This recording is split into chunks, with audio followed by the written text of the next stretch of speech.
nanti dari negeri Persia. Sebuah kota dalam hadis sahih dikatakan dari wilayah namanya Yahudiyah. Allahu alam apakah dia dari turunan Yahudi atau bukan, tapi yang jelas Dajjal nama orang dipastikan disebutkan namanya dan cirinya.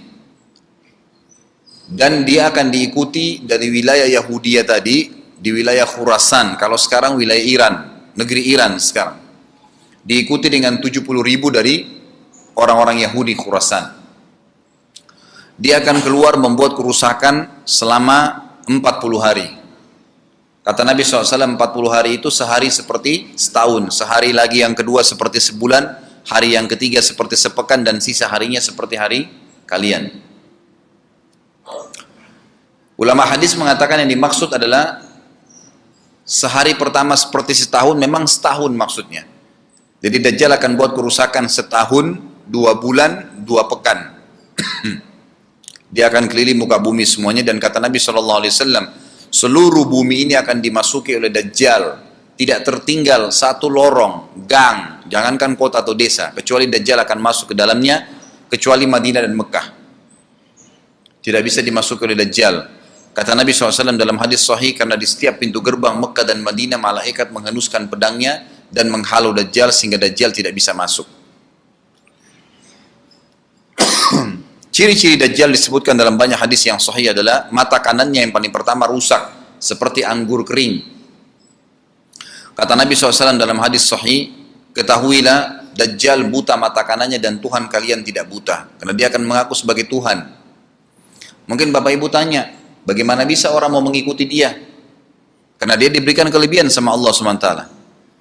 Dalam hadis sahih juga disebutkan kalau dia masuk ke dalam sebuah tempat, lokasi, wilayah, dan dia mengaku sebagai Tuhan, orang-orang ikutin, maka wilayahnya jadi subur, peternakannya jadi banyak, hujan turun dari langit, tanaman-tanaman mereka jadi subur. Memang fitnah, Allah turunkan tanda-tanda hari kiamat.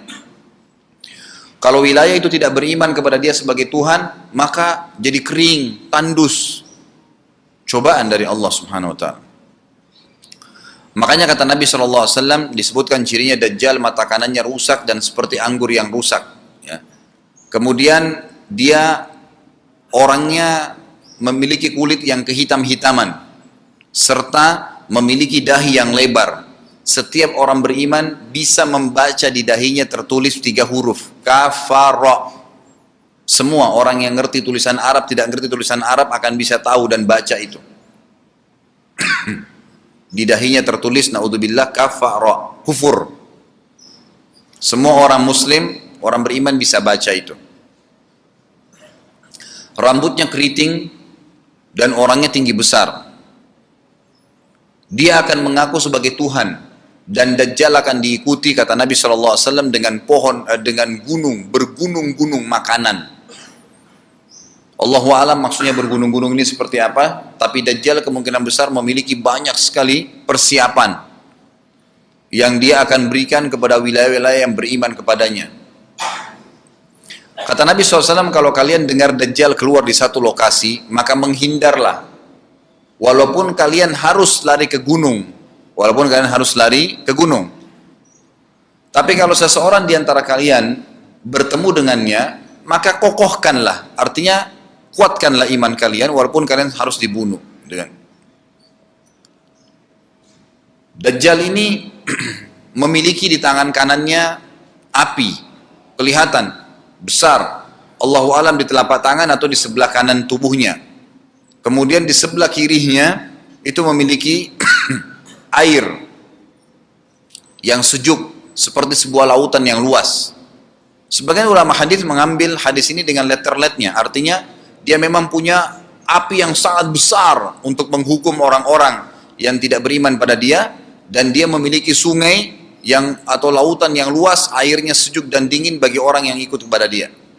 Kata Nabi SAW, kalau kalian ditangkap oleh Dajjal, hadis gini, kalau kalian dengarkan Dajjal, carilah tempat yang jauh dan jangan seseorang di antara kalian berkata, imanku kuat, aku akan menghadapinya. Karena bisa saja dia mengatakan itu, ternyata pada saat ketemu dia jadi pengikutnya. Tapi kalau kalian bertemu, kokohkanlah pendirian kalian dan yakinlah Dajjal, ya, di tangan kanannya ada api dan di tangan kirinya ada lautan. Kalau kalian tertangkap maka pilihlah yang di tangan kanannya, yang api. Dan ucapkanlah bismillah, pada saat kalian pun harus dilemparkan ke api itu, ketahuilah api tersebut adalah lautan yang dingin. Terbalik, air yang dingin di tangan kirinya sebenarnya itu adalah api neraka yang panas. Maka kita diajar oleh Nabi SAW. Dajjal terus aja banyak pengikutnya, akan diekspos. Seperti kita tahu sekarang, luar biasa bagaimana media dalam sekejap saja sudah bisa tersebar di sana sini beritanya. Kata sebagian ulama yang menanggapi fasilitas media kita di zaman sekarang mengatakan, kemungkinan besar memang Dajjal ini akan terekspos sangat cepat karena adanya media kayak kita sekarang. Cepatnya dia keliling muka bumi ini setahun, 2 bulan, 2 pekan, sudah semua bumi ini dilingkari, didatangin karena memang sekarang fasilitas pesawat ada, transportasi mudah. Dan memang ada salah satu hadis yang dihasankan oleh para ulama, salah satu tanda-tanda hari kiamat adalah adanya besi yang berterbangan yang menjadi tunggangan manusia. Sekarang ada pesawat, ada kereta api, ada mobil. Nah, itu ada hadisnya. Maksud tanda-tanda hari kiamat. Dajjal nanti akan masuk ke Mekah dan Madinah, akan tiba di Mekah dan Madinah, tapi yang dibahas dalam hadis adalah di kota Madinah. Mohon maaf. Lalu kemudian dia mau masuk tapi tidak bisa dihalang, maka dia naik ke atas sebuah gunung yang tinggi bersama pengikutnya, lalu dia berkata kepada para pengikutnya, apakah kalian lihat istana yang putih itu? Maksudnya melihat ke Masjid Nabawi. Lalu berkata para pengikutnya, iya tentu saja. Lalu berkatalah, ya, Dajjal itu adalah istananya Muhammad. Tidak bisa dia masuk ke dalam. Dia hanya batas wilayah haram di luar kota Madinah.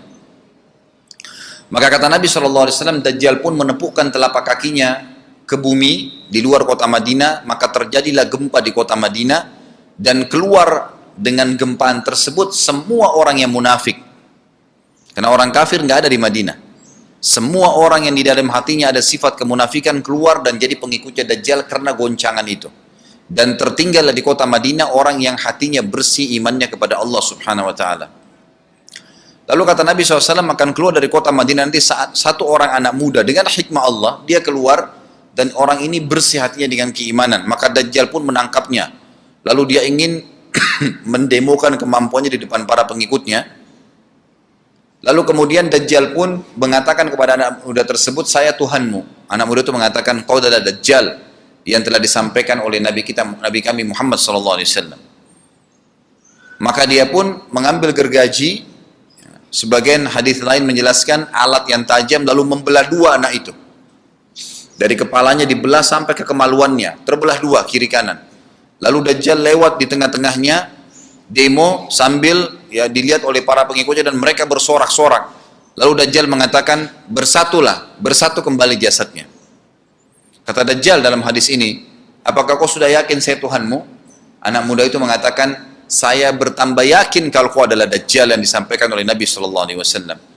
Kata Nabi SAW dalam hadis penutup, ini hadis sahih riwayat Bukhari, riwayat Muslim, ahli sunan, semua menukil tentang masalah Dajjal. Saya tidak sebutkan siapa-siapa perawinya karena memang ini semua hadis sahih. Cukup banyak hadisnya, saya satukan saja. Jadi merangkai seperti sebuah cerita. Maka Dajjal pun akhirnya setelah itu tidak mampu menyentuh anak muda lagi. Anak muda itu, Allah SWT sudah selamatkan dia.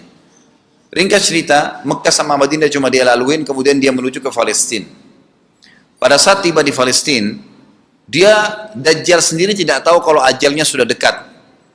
Maka dia pun akhirnya ya berdemo di sana, menganggap dia punya sebuah kerajaan sampai di daerah Palestina, tepatnya sekarang Israel, subhanallah. Direbut wilayah itu oleh Israel tanpa mereka sadari, dalil-dalil wahyu menuntun mereka ke situ. Ada sebuah kota namanya kota Babelut. Di Israel itu kota itu ada, saya pernah lihat cuplikannya. Termasuk kota yang diidolakan di dalam negeri Israel sendiri namanya Babelut. Subhanallah, hadis menyebutkan nama Babelut. Hadis Nabi SAW dari 1400 tahun yang lalu mengatakan, nanti Dajjal akan berkumpul di sebuah wilayah namanya Babelut di Syam. Maksudnya di Palestina itu. Israel sekarang. Ada kota Babelut dan orang Yahudi sekarang lagi gencar membangun kota itu dan dianggap kota favoritnya Israel. Subhanallah. Dajjal akan masuk ke sana dan berkurung diri. Pada saat dia tiba di Palestina, waktu yang bersamaan, Di kota Madinah berkecamuk. Kaum muslimin sepakat semua keluar untuk mengejar Dajjal dan membunuhnya. Keluar dari kota Madinah satu orang yang namanya seperti namanya Nabi Muhammad SAW, Muhammad bin Abdullah, dan dia dari turunan Nabi SAW juga. Kata Nabi SAW, akan keluar nanti ya, seseorang dari kota Madinah, dari keturunanku, yang namanya seperti namaku, Muhammad bin Abdullah. Juga sama posternya, parasnya seperti aku. Sama dengan Nabi SAW, persis alisnya, rambutnya, kulitnya, dari turunan Nabi SAW, tapi dari asli kota Madinah. Sebagian ulama hadis mengatakan dari turunan Hasan radhiyallahu anhum ajmain. Intinya kata Nabi SAW akan keluar nanti dari kota Madinah, tapi akhlaknya bukan seperti akhlakku. Tentu tidak mungkin ada orang yang sama dengan akhlak Nabi SAW. Kata Nabi SAW, Allah mengubah dia dalam sehari semalam. Tiba-tiba berubah menjadi orang baik dalam sehari semalam. Jadi orang faham agama. Lalu orang-orang pun akan datang kepadanya dari masyarakat Madinah berkata, engkau adalah turunan Rasulullah SAW, pimpinlah kami berperang melawan Dajjal. Maka dia pun menolak. Dia menolak awalnya, kemudian dia menuju ke Mekah diikutin dengan 300 orang pertama dari kota Madinah.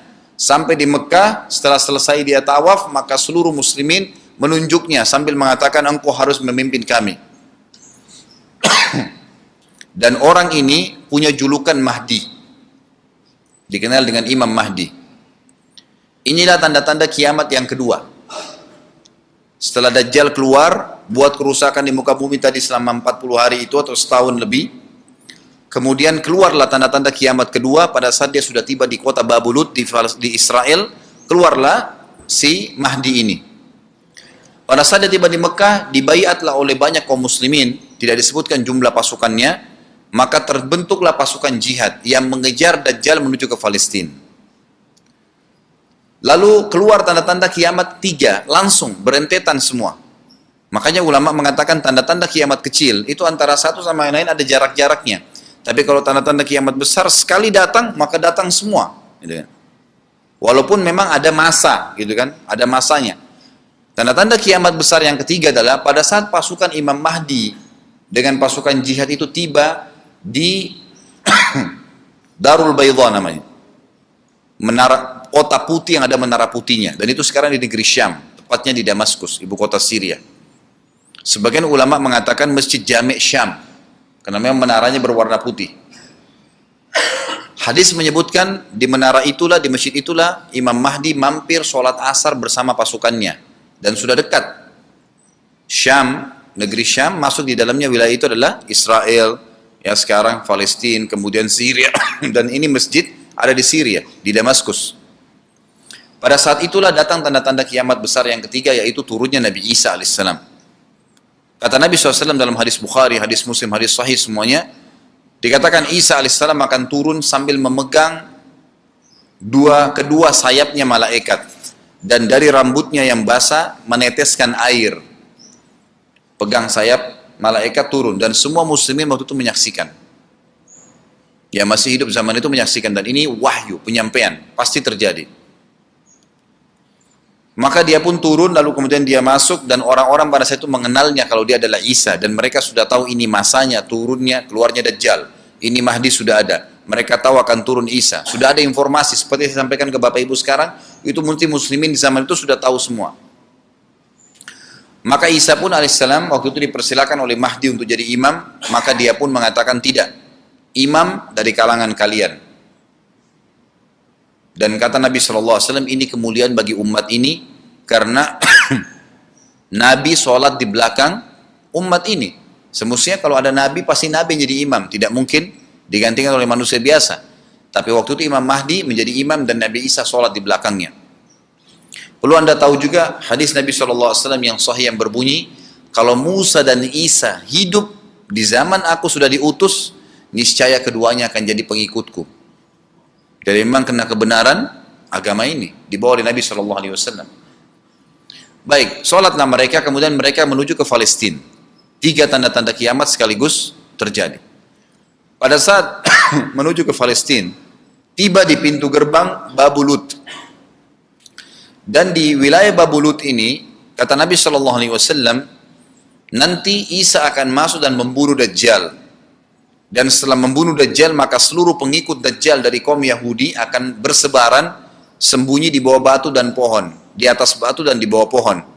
Semuanya batu dan pohon itu akan berbicara kepada setiap pasukan mujahidin, berkata, wahai muslim, ini Yahudi di atas saya atau di bawah saya.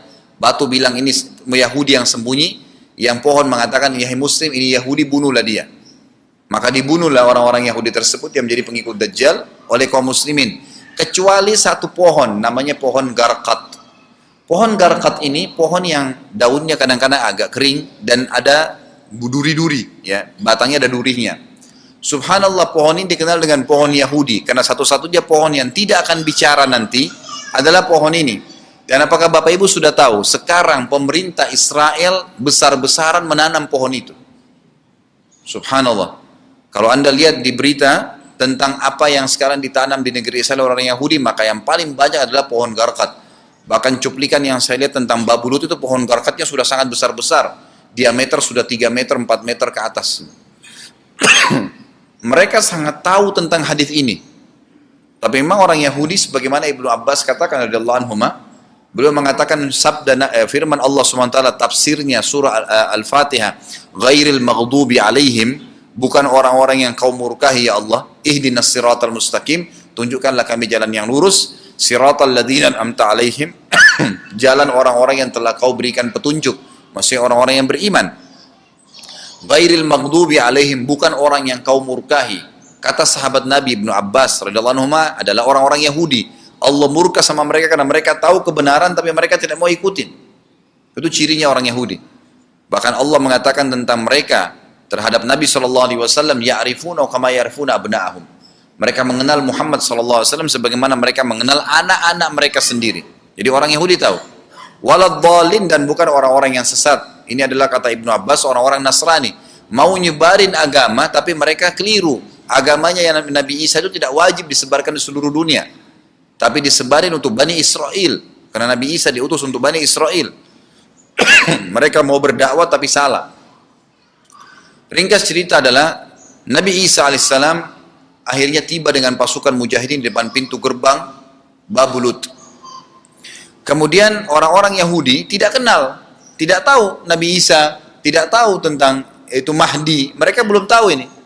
Mereka berbangga-bangga saja.